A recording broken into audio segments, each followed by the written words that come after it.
ये unforgettable love of mica chapter 35 है, जिसमें हमें दिखाते हैं कि ओवियंग रुईचन बैठ के ड्रिंक कर रहा है और तभी पीछे से फेनियान आकर रुईचन से कहता है, यंग मास्टर प्लीज शराब पीना बंद कर दीजिए, आप काफी देर से पी रहे हैं। पहले ही आपको 5 दिन हो गए हैं, आपने 5 दिनों में थोड़ा ही खाना खाया है और अब तो आप कुछ भी नहीं खा रहे हैं, बस शराब पिए जा रहे हैं। अगर ऐसा ही चलता रहा तो आपकी बॉडी ये सब सहन नहीं कर पाएगी। और तभी रुईचन एक शराब की बोतल फेंक के मारता है और कहता है, यहाँ से चले जाओ। तो फेनियान डरते डरते रुईचन से कहता है, मास्टर मिस सेन सच में? तो रुईचन बीच में ही बोल पड़ता है और कहता है, मैंने तुम्हें यहाँ से जाने के लिए कहा है। तो फेनियान कहता है, यस यंग मास्टर, और वहाँ से चला जाता है। अब दूसरी ओर हमें फेफे दिखाते हैं जो कि डार्क रूम में है, मतलब फेफे रूम में सब लाइट वगैरह बंद करके अंधेरा करके लेटी हुई है। तो कोई आकर उसे बुलाता है, फेफे फेफे, लेकिन वो बिल्कुल भी नहीं सुनती। वो था ओयंगजू। तो ओयंगजू फेफे से फिर से कहता है, फेफे उठो, क्या आप ठीक है? क्या आप यहाँ पर अनकंफर्टेबल फील कर रही है? उसके बाद फेफे कहती है, ओयंगजू तुम, और फिर उठ के रोने लगती है और कहती है, ऐसा नहीं है कि मैं अपने बच्चे को चाहती नहीं थी, एडेलिना ने ही उसे मार डाला। उसने मुझ पर भरोसा क्यों नहीं किया, मतलब रुईचन ने। तो यंगजू कहता है,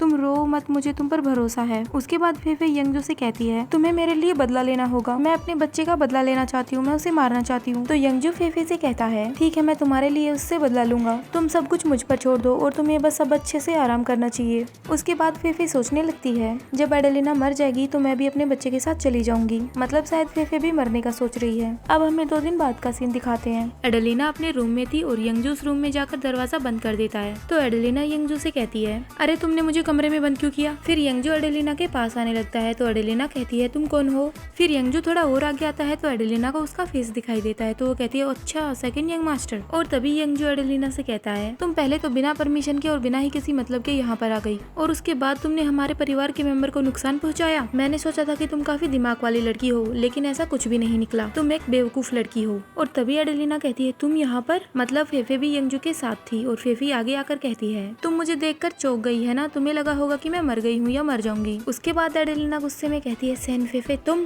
मुझे नहीं पता कि तुम लोग किस बारे में बात कर रहे हो, मैंने पहले ही रुईचन को सब बता दिया है, इस मामले का मुझसे कोई लेना देना नहीं है। सेन फेफे तुम मुझ पर झूठा इल्जाम क्यों लगा रही हो? तुम कितनी चालाक लड़की हो, यहाँ तक कि तुमने अपने बच्चे को भी नुकसान पहुँचा दिया। लेकिन ये अच्छी बात है कि रुईचन अब तुम्हें देख सकता है कि तुम कैसी लड़की हो, नहीं तो उसे ये बात पता ही नहीं थी कि वो अब तक तुमसे धोखा खा रहा था। आखिर तुम करना क्या चाहती हो सेन फेफे? मैं तुम्हें चेतावनी दे रही हूँ कि मैं अब रुईचन की वुमेन हूँ, तुम कुछ नहीं कर सकती मेरे साथ। उसके बाद फेफे कहती है, अच्छा रुईचन की वुमेन? ये सब छोड़ो, तुम मुझे ये बताओ कि मैं तुम्हारे टुकड़े टुकड़े करके भेड़ियों के सामने डाल दूं या फिर तुम्हें पूरा ही भेड़ियों के सामने डाल दूं? उन्हें काफी भूख लगी होगी। क्या तुम जानती हो कि मैंने अपनी पूरी लाइफ में सबसे ज्यादा अफसोस करने वाला काम कौन सा किया है? मुरोंगजू की जान बचाना। जो सबक मैंने पहले सीखे हैं उन्हें देखते हुए मैं तुम्हें अब छोड़ूंगी नहीं। उसके बाद सेन फेफे चाकू लेके एडेलिना की तरफ जाने लगती है। तो एडेलिना डर जाती है और कहती है, रुको रुको, प्लीज मुझे माफ कर दो, मैं तुमसे माफी मांगना चाहती हूँ। केसर फैमिली ब्रिटेन में सबसे अमीर फैमिली है, तुम जो चाहो मैं तुम्हें वो दे सकती हूँ। लेकिन फेफे उसकी एक भी नहीं सुन रही थी। और तभी यंगजू कहता है, केसर परिवार तुम चिंता मत करो, उनका कारोबार जब हम संभालेंगे तो वो हमारा ही होगा ना, तो वो लोग इतने अमीर नहीं रहेंगे, वो लोग एक नॉर्मल फैमिली होंगे। तो एडेलिना कहती है,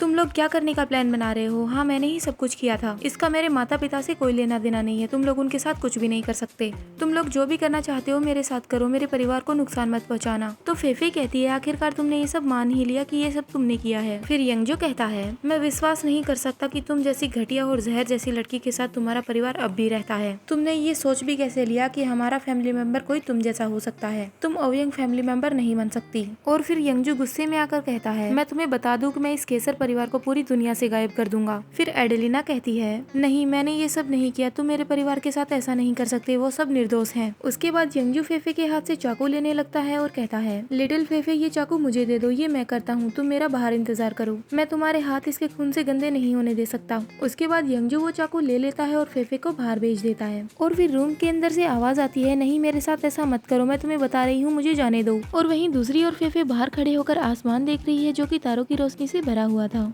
थोड़ी देर बाद यंगजू बाहर आता है, उसके हाथों पर खून लगा हुआ था। उसके बाद यंगजू फेफे से कहता है, चलो चलें, बाहर बहुत ठंड है, तुम्हारी बॉडी अभी भी ठीक नहीं हुई है, तुम बीमार हो जाओगी। तो फेफे कहती है ठीक है, और फिर सोचने लगती है, अब सब कुछ खत्म हो गया है, मैं भी चली जाऊंगी। और ये चैप्टर यहीं भी खत्म होता है। Hope you like this video. Bye bye.